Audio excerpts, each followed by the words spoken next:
आहे ते माझ्या वैयक्तिक मते त्यांचं सर्वोत्कृष्ट पुस्तक आहे.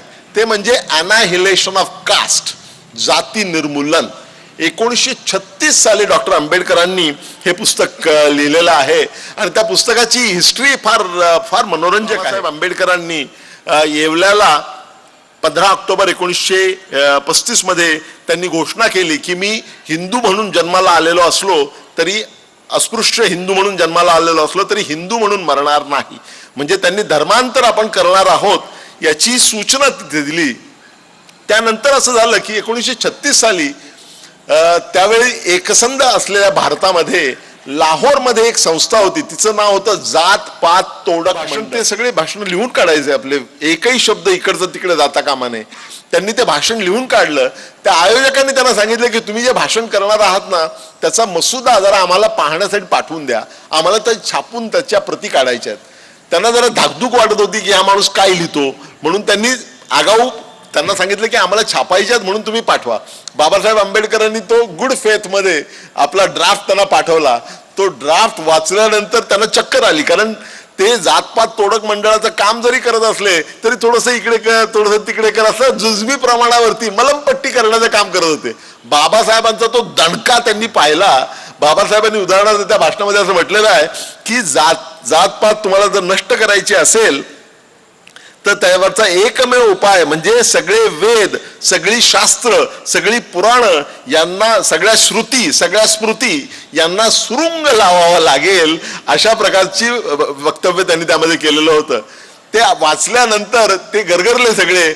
मग त्यांनी बाबासाहेबांना सांगण्याचा प्रयत्न केला, अहो तुमचं भाषण फार उत्तम आहे, पण काय आहे हा जो पॅराग्राफ आहे ना हा पॅराग्राफ तुम्ही काढून टाका, हा जो आहे ना पॅराग्राफ याच्यामध्ये थोडेसे हे वाक्य काढून टाका, असे त्यांना बदल सुचवले की ते आमच्या लोकांना पचनी पडणार नाहीत म्हणून. बाबासाहेबांनी त्यांना सांगितलं त्यातला एक अक्षर मी बदलणार नाही, घ्यायचं तर घ्या, नाही तर तुम्ही ती कॉन्फरन्स कॅन्सल करा, पण माझ्या भाषणाला कोणीही त्याचा एक शब्दही बदललेला मला चालणार नाही. तर तुम्हाला पचनी पडणार नसेल तर तुम्ही कॉन्फरन्स कॅन्सल करा. शेवटी त्या लोकांनी कॉन्फरन्स कॅन्सल केली, कारण ते विचार त्यांना पचनी पडणे शक्यच नव्हते, कारण आमूलाग्र बदल करणारे ते विचार होते. मग बाबासाहेब आंबेडकरांनी काय करावं? बाबासाहेब आंबेडकरांनी ते न केलेलं म्हणजे लिहून तयार केलेलं परंतु डिलिव्हर न केलेलं ते भाषण पुस्तक रूपाने प्रसिद्ध केलेलं आहे. तो त्यांचं सर्वोत्कृष्ट भाषण म्हणता येईल. निश्चितपणे one of the best books. म्हणजे त्यांच्या माझ्या वैयक्तिक दृष्ट्या त्यांचं सर्वोत्तम पुस्तक जर कोणतं असेल तर हे जाती निर्मूलन किंवा अनाहिलेशन ऑफ कास्ट हे पुस्तक आहे. या पुस्तकामध्ये आणि त्यांनी त्या पुस्तकामध्ये तो सगळा वादविवाद जो त्यांचा झाला त्या जातपात तोडक मंडळाबरोबर जे पत्रापत्री झाली ती सगळी उद्धृत केलेली आहे. हा सूर्य जयद्रथ म्हणजे बाप दाखवण्याचे श्राद्ध कर, त्यांनी असं समोरासमोर सगळं मांडलं होतं. जे झालं ते पारदर्शी पद्धतीने त्यांनी मांडलं होतं. त्या पुस्तकामध्ये नेमकं त्यांनी काय म्हटलेलं आहे, 2 किंवा 4 मुद्दे त्यातले मला मुद्दाम सांगायचं वाटतं की त्यांनी बाबासाहेब आंबेडकरांनी असं प्रतिपादन केलंय त्या पुस्तकामध्ये की जाती व्यवस्थेमुळे आपल्या देशाच्या आर्थिक विकासाचं अपरिमित असं नुकसान झालेलं आहे. हा सिद्धांत त्यांनी मांडला. त्यांनी असंही म्हटलं की जाती व्यवस्थेमध्ये जर सुधारणा करायची असेल, जाती व्यवस्था ही काय जाणार नाही सहजासहजी, पण ती जर जावी असं वाटत असेल तर सगळे वेद, श्रुती, स्मृती, पुराण या सगळ्यांना सुरुंग लावावा लागेल. या सगळ्या ग्रंथांच्या ऐवजी हिंदूंचा एकच प्रमाण ग्रंथ असावा. त्यांनी असंही त्यामध्ये म्हटलं होतं की ब्राह्मणशाही नष्ट केली पाहिजे, कमीत कमी ती किमान पातळीवर ठेवली पाहिजे, आणि ती करत असताना वंश परंपरागत जो पौरोहित्याचा अधिकार आहे तो थांबला पाहिजे. पौरोहित्य करण्याचा म्हणजे पुजाऱ्याचं काम करण्याचा अधिकार ज्याच्याकडे सनद असेल त्याच्याकडेच असला पाहिजे, आणि पुरोहित हा सरकारी नोकर असला पाहिजे. पुरोहित हा एका विशिष्ट जातीचा आहे म्हणून त्याला पुरोहित व्हायचा मान हे चालणार नाही. कोणीही शिक्षण घेऊन ती सनद प्राप्त करू शकला पाहिजे आणि त्याला सरकारी नोकराप्रमाणे वागवलं पाहिजे. त्याच्याकडनं काही गैरकृत्य झाली तर त्याच्यावर शिस्तभंगाची कारवाई करता आली पाहिजे. त्यांनी अशी त्यामध्ये मागणी केली होती की ICS, त्यावेळी IAS आधी ICS होते, ICS मध्ये कसं दरवर्षी किती ICS अधिकारी करावेत याचा आकडा ठरलेला असतो, तसं देशामध्ये किती पुरोहित असले पाहिजेत याचा दरवर्षी आकडा सरकारने ठरवून द्यावा आणि त्यांना सरकारी नोकर म्हणून ट्रीट करण्यात यावं, आणि सगळ्या जातीच्या लोकांना पौरोहित्याचा अधिकार मिळाला पाहिजे त्यांच्याकडे योग्य शिक्षण असेल तर. हे त्यांनी मांडलं आणि ते अर्थात इतरांना मान्य होणं जवळजवळ अशक्यच होतं. आणि या ग्रंथाची अतिशय गाजला हा ग्रंथ, पण याच्यात अनेक प्रतिक्रिया आल्या. त्यामध्ये सगळ्यात मोठी प्रतिक्रिया जर कोणाची आली असेल तर ती स्वतः महात्मा गांधींची प्रतिक्रिया आली. महात्मा गांधींनी याला त्यांचं यंग इंडिया नावाचं त्यावेळी जे वर्तमानपत्र होतं त्यामध्ये महात्मा गांधीजींनी 2 फार महत्वाचे लेख या पुस्तकाच्या विरुद्ध लिहिले की हे पुस्तक कसं चुकीचं आहे हे सांगणार. आणि त्यामध्ये त्यांनी जाती व्यवस्थेचं, वर्णाश्रम व्यवस्थेचं महात्मा गांधींनी समर्थन केलेलं आहे त्या लेखांमध्ये. नंतर त्यांनी ती भूमिका थोडी मवाळ केली, परंतु 1936 साली ज्यावेळी महात्मा गांधींनी त्याला विरोध केला त्याचं उत्तर आंबेडकरांनी दिलेलं आहे. बाबासाहेब आंबेडकरांनी त्याचं उत्तर दिलेलं आहे. आणि महात्मा गांधींनी घेतलेली ऑब्जेक्शन आणि आपण दिलेलं उत्तर हे सगळं त्यांनी त्या पुस्तकामध्ये मांडलेलं आहे वेगळ्या प्रकारे, अपेंड परिशिष्ट म्हणून. त्यातला एकच मुद्दा मला सांगायचा वाटतो की तिथे महात्मा गांधींनी अशी भूमिका घेतली होती की वर्णाश्रम व्यवस्थेमध्ये वाईट काय आहे. प्रत्येक देशामध्ये श्रमांची विभागणी ही व्हावीच लागते. म्हणजे जे लोक डोक्याने चांगले असतील त्यांनी शिक्षण घेण्याचं आणि विद्या देण्याचं काम करावं. जे बुद्धीने कमी असतील परंतु शरीराने दांडगे असतील त्यांनी क्षत्रिय व्हावं. जे बुद्धीने कमी असतील, शरीराने दांडगे नसतील परंतु व्यवहार चतुर असतील त्यांनी वैश्य व्हावं. आणि जे या सगळ्या गोष्टी करायला जे नालायक असतील त्यांनी शूद्र किंवा सेवा करावी, चाकरी करावी. अशी विभागणी केलेली आहे. ही श्रम विभागणी आहे. आणि कुठल्याही समाजामध्ये महात्मा गांधींचा युक्तिवाद असा होता की कुठल्याही समाजामध्ये श्रम विभागणी ही व्हावीच लागते, कारण सामाजिक स्थैर्यासाठी श्रम विभागणीचं तत्व हे आत्मसात करावंच लागतं. त्याला बाबासाहेब आंबेडकरांनी जे उत्तर दिलेलं आहे ते त्यांच्या अलौकिक बुद्धिमत्तेचा एक अतिशय नितांत सुंदर असा आविष्कार म्हणता येऊ शकेल. बाबासाहेब आंबेडकर म्हणाले की महात्माजी म्हणतात ते अगदी बरोबर आहे, श्रम विभागणी हे फार महत्वाची असते आणि श्रम विभागणीची गरजही असते. परंतु आपल्या देशामध्ये वर्णाश्रम व्यवस्थेच्या माध्यमातून जी विभागणी झालेली आहे ती केवळ श्रमांची विभागणी नाही, श्रमांच्या विभागणीवर सुपरइम्पोज केलेली आहे ती श्रमिकांची विभागणी. कारण एखाद्या ब्राह्मणाचा मुलगा कितीही नालायक असला म्हणून त्याचा पौरोहित्य करण्याचा अधिकार कोणी काढून टाकलेला नाही. त्या उलट एखाद्या महाराजा मांगाचा मुलगा किती बुद्धिमान असला म्हणून त्याला कोणी पौरोहित्याचा अधिकार दिलेला नाही. त्यामुळे हे वंश परंपरागत ज्याच्यामध्ये करतात, it is not the division of labour superimposed on the division of labour is division of labourers. Division of labour मध्ये, श्रम विभागणीमध्ये काही गैर नाही, काही अनैसर्गिक नाही. मात्र श्रमांच्या बरोबरच श्रमिकांची विभागणी करणारा जगातला एकमेव देश हा भारत देश आहे. आणि त्यातून आपल्या देशाच्या आर्थिक विकासाचं अपरिमित असं नुकसान झालेलं आहे असा सिद्धांत त्यांनी त्यामध्ये मांडलेला आहे. हे 3रं पुस्तक. 4थं पुस्तक जे आहे ती पुस्तिका आहे, अतिशय मला आवडणारी पुस्तिका आहे. तिचं नाव आहे मुक्ती कोण पथे. त्यांचं हे भाषण आहे 1936च्या 31 मे 1936 रोजी केलेलं हे भाषण आहे. आपल्याला आठवत असेल की मे 1935ला येवला इथे बाबासाहेब आंबेडकरांनी मगाशी म्हटल्याप्रमाणे घोषणा केली की मी अस्पृश्य हिंदू म्हणून जन्माला आलेलो असलो तरी मी हिंदू म्हणून मरणार नाही. ही घोषणा केल्यानंतर अर्थात आपल्या देशामध्ये फार मोठं वादळ उठलं. त्यानंतर 8 महिन्यानंतर मुंबईमध्ये बाबासाहेब आंबेडकरांनी एक परिषद घेतली होती आणि त्या परिषदेच्या अध्यक्षपदावरून बोलताना 8 महिन्याचा कालावधी त्यांनी जाऊ दिला. मग धर्मांतर का करायचं याच्यावरती त्यांनी फार विस्तृत दिग्दर्शन केलेलं आहे आणि त्या पुस्तिकेचं नाव आहे मुक्ती कोण पथे. बाबासाहेब आंबेडकरांचा प्रयत्न असाच होता अनेक वर्ष. 1924 साली त्यांनी समाजकारणामध्ये आल्यानंतर त्यांनी हिंदू धर्माच्या चौकटीत राहूनच धर्मामध्ये सुधारणा करण्याचा प्रयत्न केला. मग तो महाडचा रणसंग्राम असेल, चौदार तळ्याचा संघर्ष असेल किंवा नाशिकच्या काळाराम मंदिराचा सत्याग्रह असेल, त्यांचा प्रयत्न हिंदू धर्माच्या सुरुवातीचा पहिली 10 वर्ष त्यांचा प्रयत्न हिंदू धर्माच्या चौकटीत राहूनच त्यामध्ये बदल करणं असा त्यांचा प्रयत्न होता. परंतु एक वेळ अशी आली 1935 साली की त्यांनी असे उद्गार काढले की हा दगडधोंड्यांचा धर्म आहे, याच्यावर डोकं आपटून घेतलं तर डोकं रक्तबंबाळ होईल पण या धर्माला पाझर फुटणार नाही. ही भूमिका त्यांनी घेतल्यानंतर त्यांनी ती महाडला ती येवल्याला घोषणा केली. ती घोषणा केल्यानंतर 8 महिन्यांनी त्यांनी पहिल्यांदा सविस्तर विवेचन केलेलं आहे. धर्मांतर का करायचं याचं अतिशय सुंदर असं विवेचन आहे. त्यांनी धर्मांतर का करायचं याची ऐतिहासिक कारणं, ऐहिक कारणं, सामाजिक कारणं आणि आर्थिक कारणं ही त्यांनी दिलेली आहे. त्यामध्ये त्यांचं प्रतिपादन असं होतं की धर्म हा माणसासाठी आहे, माणूस हा धर्मासाठी नाही. ज्या धर्मामध्ये पशुचा अमंगल स्पर्श चालू शकतो परंतु माणसाचा स्पर्श चालू शकत नाही तो कसला धर्म आहे? ज्या धर्मात एखाद्या वर्गानं विद्या शिकू नये, धनसंचय करू नये, शस्त्र धारण करू नये असे जो धर्म सांगतो तो धर्म नसून ते माणसाच्या जीवनाचं विडंबन आहे, अशी भूमिका त्यांनी त्या मुक्तिकोण पथे या अतिशय उत्कृष्ट अशा लेखामध्ये त्यांनी वापरलेली आहे, त्या भाषणामध्ये वापरलेली आहे. पुढचा जो त्यांचा ग्रंथ आहे तो 1939 साली आलेला. 1935 साली जो एक कायदा आला, एकाच वेळी राजकीय आणि वेगवेगळ्या पातळींवरती बाबासाहेब आंबेडकर काम करत होते, आपण लक्षात घ्या.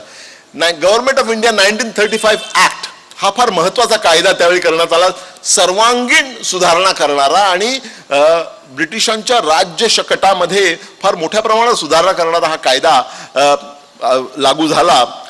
That is called government of India act of 1935. त्यामध्ये एक तरतूद अशी होती की आपल्या देशातल्या सगळ्या राज्यांचं आणि जी संस्थानं आहेत त्या सगळ्यांचं एकीकरण करून युनायटेड स्टेट्स ऑफ इंडिया जसं आहे तसं युनायटेड स्टेट्स ऑफ अमेरिका जसं आहे तसं युनायटेड स्टेट्स ऑफ इंडिया असं फेडरेशन तयार करायचं, संघराज्य तयार करायचं अशी तरतूद त्या ऍक्टमध्ये होती आणि त्याप्रमाणे चर्चा सुरू झाली. मग ते करत असताना बाबासाहेब आंबेडकरांनी त्यावेळेच्या चर्चेला तोंड फोडण्यासाठी नेहमीप्रमाणे एक अतिशय महत्वाचा अभ्यासपूर्ण ग्रंथ लिहिला. त्याचं शीर्षक होतं फेडरेशन वर्सेस फ्रीडम. म्हणजे तुम्हाला फेडरेशन संघराज्य हवं आहे की स्वातंत्र्य हवं आहे. आणि तिथे त्यांनी जी भूमिका मांडली होती म्हणजे खरा लोकशाहीवादी नेता कसा असतो पहा तुम्ही, प्रामाणिकपणे तळमळ लोकशाहीबद्दल असलेला. त्यांनी तिथे अशी भूमिका घेतली होती. त्यांनी फार विरोध केला त्या फेडरेशनला की हे फेडरेशन होता कामा नये, फेडरेशन करायचं म्हटलं तर स्वातंत्र्य आपलं आणखी दूर जाणार आहे. पण त्यांनी फार महत्वाची गोष्ट जी मांडली ती अशी होती की संस्थानिकांना त्यावेळी भारतामध्ये 620 संस्थानं होती, लक्षात घ्या. आपल्याला काय त्यातली काही संस्थानं माहिती आहेत भारतात, महाराष्ट्रात आता असलेली 620 संस्थानं होती.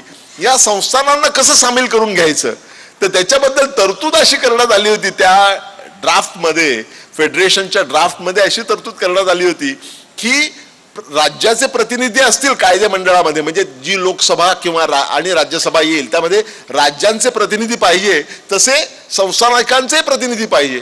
संस्थानिकांचे प्रतिनिधी हे त्या संस्थाधिपती जो असेल, संस्थानिकांचा जो मुख्य राजा, पूर्वी ज्याला राजा म्हणायचे, प्रिन्सली स्टेट्सचा, तर त्या राजाने आपला नॉमिनी पाठवायचा.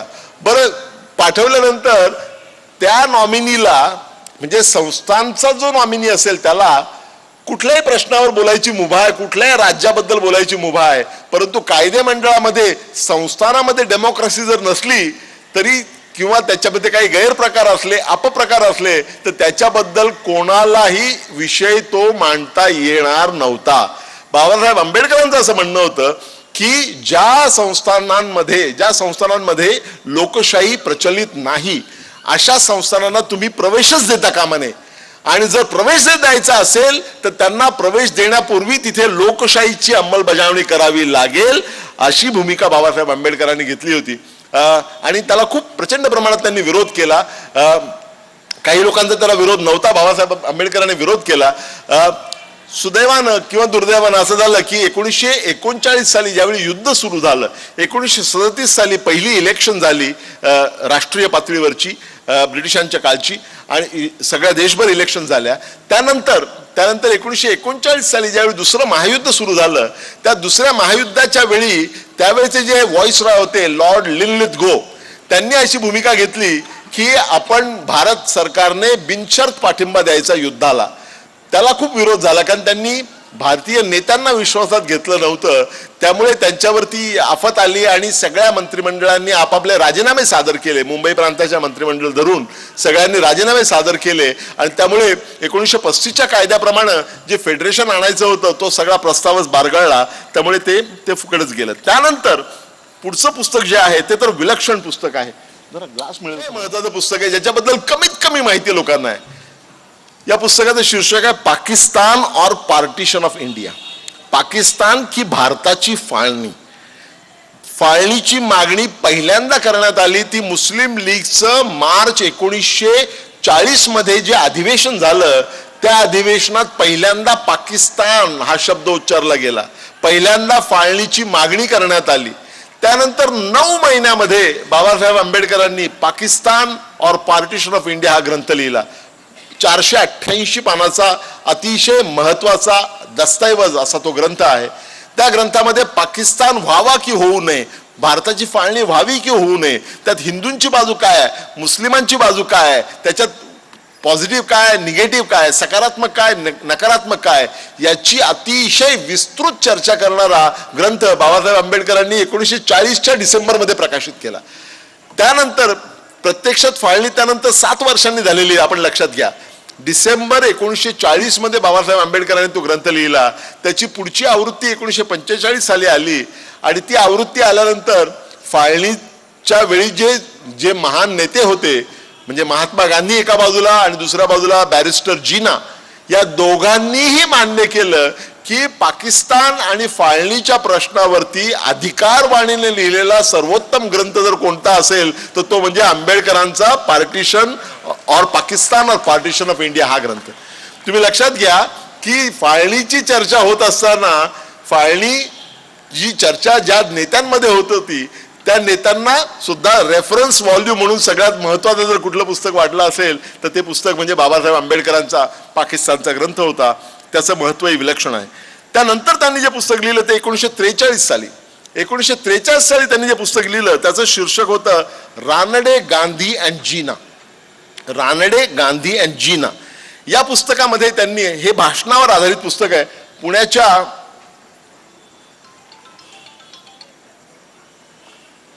पुण्याला केलेल्या एका भाषणावर आधारित हे पुस्तक आहे. छोटेखानी पुस्तक आहे पण अतिशय मोलाचं पुस्तक आहे. बाबासाहेब आंबेडकरांनी या ग्रंथामध्ये रानडे, गांधी आणि जीना या ग्रंथामध्ये थोर माणूस कोणाला म्हणायचं याची व्याख्या आधी केलेली आहे. थोर माणूस, ग्रेट मॅन कोणाला म्हणणार तुम्ही, याची व्याख्या केलेली आहे. तिथे आपण म्हणजे त्यांनी वेगवेगळ्या लोकांचे दाखले दिलेले आहेत. बुद्धिमत्ता हा एक निकष असू शकतो, सचोटी हा एक निकष असू शकतो. त्यांनी थोरा मोठ्यांचे दाखले देऊन म्हटलेलं आहे की हे सगळे निकष आहेत ते काही प्रमाणात सत्य आहेत, परंतु सगळ्यात महत्वाची गोष्ट जर एखाद्या व्यक्तीला थोर माणूस जर म्हणायचा असेल तर त्या व्यक्तीकडे सामाजिकता असली पाहिजे आणि समाजामध्ये मोठ्या प्रमाणात सुधारणा करण्याची प्रवृत्ती आणि शक्ती असेल. किती सचोटी असली तरी ती पुरेशी नाही, किती बुद्धिमत्ता असली तरी ती पुरेशी नाही. जर त्या व्यक्तीमध्ये सचोटी आणि बुद्धिमत्ता याच बरोबर समप्रमाणामध्ये जर समाज हिताची वृत्ती आणि कृती असेल तरच त्या व्यक्तीला थोर माणूस म्हणता येईल. आणि मग त्या व्याख्येप्रमाणे त्यांनी या 3 व्यक्तींचा विचार केला, रानडे, गांधी आणि जीना. आणि तुम्हाला आश्चर्य वाटेल त्यांचा निष्कर्ष असा होता की या 3 नेत्यांमध्ये खऱ्या अर्थानं थोर म्हणता येईल अशी व्यक्ती, एकमेव व्यक्ती म्हणजे जस्टिस महादेव गोविंद रानडे हे त्यांनी त्यावेळी 1943 साली मांडलं होतं.